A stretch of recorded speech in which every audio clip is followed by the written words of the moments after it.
Nithyananda. This is my Nithyananda. So I just shared a video with you all about the science of Kalpataru and manifesting your reality. So in that, I shared about taking responsibility for our lives and taking responsibility for the things that we want to have, that we have manifested, and also the things that we want to have and we haven't manifested. But most importantly, the things we don't want, but we have, which I know for many people can be difficult to digest, especially if we are struggling with a disease or an illness.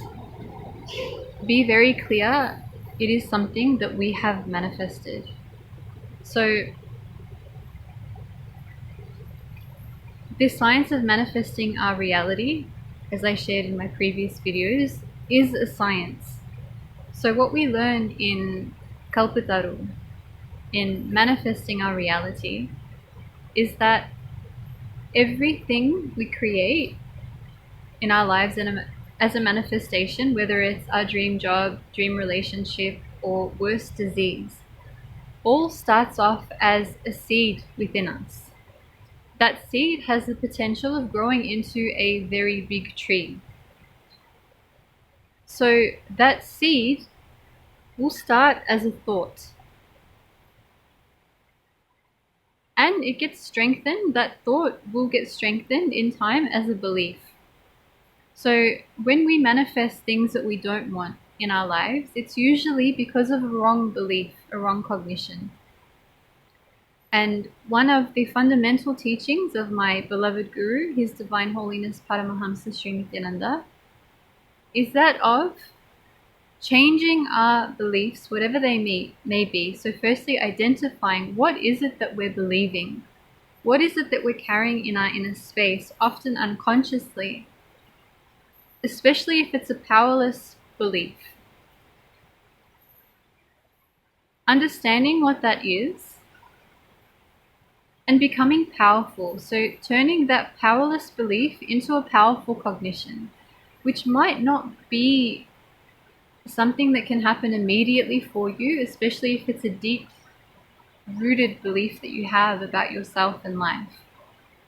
It's something that may take time, but through this process of introspective work and identifying what is it that we're thinking and what is it that we're believing, we can start changing our lives and start living the way we want to live.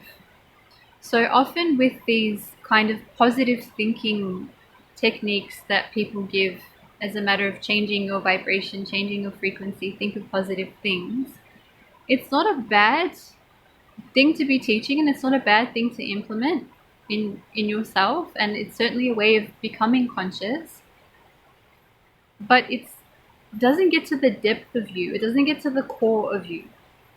It's kind of like, I've used this analogy before, it's like you have this pile of garbage within you and you're kind of spraying perfume on the top of it.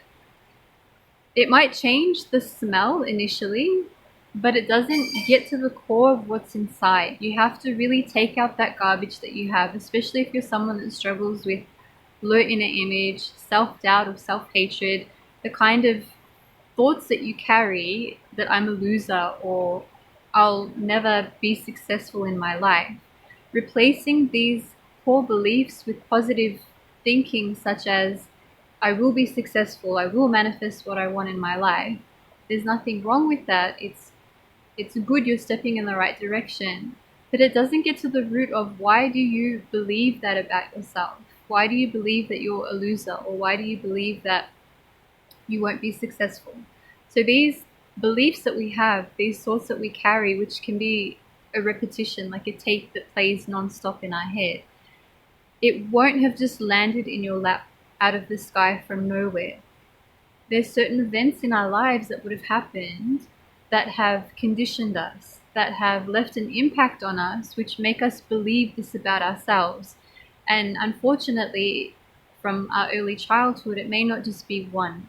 With all of the things that we go through in school, in our families, in relationships with our friends, we might experience a whole array of things that have impacted us. So what we do in Swamiji's courses is look at these and identify, how have I created this belief, and then taking responsibility for changing it.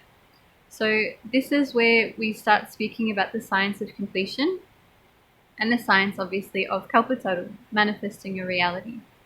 So by understanding how we have these beliefs that we carry inside and digging them out and looking at them, really looking at them, and working on releasing the pain, the suppressed parts in us that were created because of these, we can then step into being, really being and living and fulfilling these dreams and aspirations that we have. And we may have many, or we may only have a few, but it's certainly the fast track to achieving what we want in life.